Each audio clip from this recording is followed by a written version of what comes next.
Hello viewers, আমি আজকে আপনাদের মাঝে অ্যান্ড্রয়েড ফোনে আমাদের যে ক্যালকুলেটর আছে সেটার একটা গুরুত্বপূর্ণ টিপস অ্যান্ড ট্রিক্স অনেকে হয়তো জানেন, যারা জানেন না তাদের জন্য আশা করি ভালো লাগবে।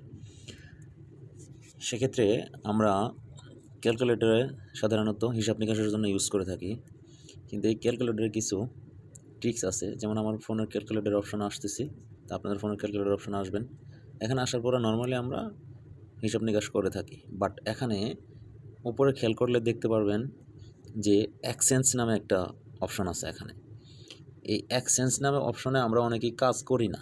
এই এক্সচেঞ্জ নামে অপশনে আমরা অনেকেই কাজ করে থাকি, সেক্ষেত্রে অনেকেই জানি না যে এখানে আসলে কি।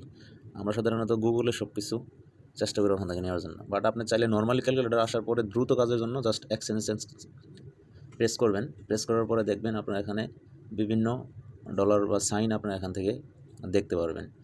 সেক্ষেত্রে আপনার এখানে আমি একটা অপশন দেখাচ্ছি, যেমন বাংলাদেশের থেকে ধরেন আপনি দেখাবো একটা নিউ কান্ট্রি যেটা দেখাবো সেটা হলো নিচে আসে দেখতে পারবেন।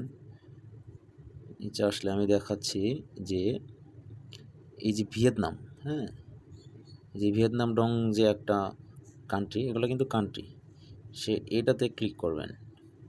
ক্লিক করার পরে দেখাচ্ছেন এখানে ভিয়েতনামে দেখাচ্ছে ইয়েন। বাংলাদেশের যদি বাংলাদেশ কান্ট্রি সিলেক্ট করা থাকে, বাংলাদেশ 1 টাকায় ভিয়েতনাম ডং কান্ট্রিতে 271 টাকা। এটা আমরা হয়তো গুগলে অনেকেই সার্চ দিয়ে দেখবো বা করবো বা অনেকে জানি। সেক্ষেত্রে এখান থেকে ইজিলি আমি দেখতে পারতেছি।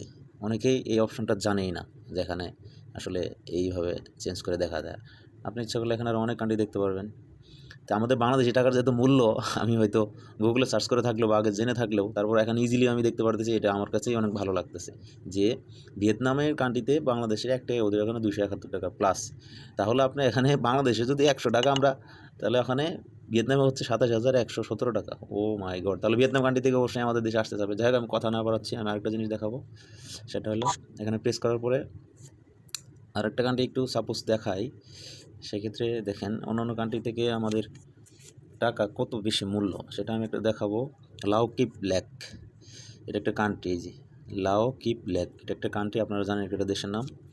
সেক্ষেত্রে দেখেন বাংলাদেশের একটা ওদের ওখানে 111 টাকা। তাহলে দেখেন বাংলাদেশের টাকার কত মূল্য। আমরা আসলে আমি সেটা বোঝাতে যাচ্ছি না। সেক্ষেত্রে আমরা এই সিস্টেমটা ইজিলিভাবে দেখতে পারতেছি, জাস্ট আপনাদেরকে আমি ইনফরমেশন দেওয়ার জন্য। আরেকটা জিনিস যে আমি এখানে প্রেস করার পরে দেখেন, এখানে প্রেস করার পরে কিন্তু আওয়াজ হচ্ছে, এখানে এক প্রকার আওয়াজ হচ্ছে প্রেস করার পর। হ্যাঁ, সেক্ষেত্রে এই আওয়াজটা যাতে আপনারা নিজেরাও সেট করতে পারেন ইজিলি, সেটা ডান পাশে এই সিটিংয়ে আসবেন। সিটিং আসার পরে দেখেন বাটন সাউন্ড, আমি অলরেডি এটা অন করে রাখছি, সাউন্ড হচ্ছে। দেখেন অফ করে রাখলাম, এখন আর সাউন্ড হবে না, এখন আর কোনো সাউন্ড হবে না। হ্যাঁ, এখানে কোনো সাউন্ড নাই। সেক্ষেত্রে ডান সাইডে সিটিং অন করে আপনারা চাইলে এই সাউন্ডগুলো ইজিলি নিতে পারবেন। ভালো, আমি ইউজ করি মাঝে মধ্যে। তো এই ছিল আপনাদের ট্রিক্স। ভালো লাগলে আমার চ্যানেলটি লাইক এবং সাবস্ক্রাইব করবেন। সেক্ষেত্রে আরও নতুন টিপস অ্যান্ড ট্রিক্স নিয়ে আসবো। আমার চ্যানেলে অনেকগুলো ভিডিও আপলোড করা আছে মোবাইল বিষয়ে বা আদার্স কোনো ফিচার নিয়ে আসবো আরও সামনে ইনশাআল্লাহ। আল্লাহ হাফেজ, ভালো থাকেন।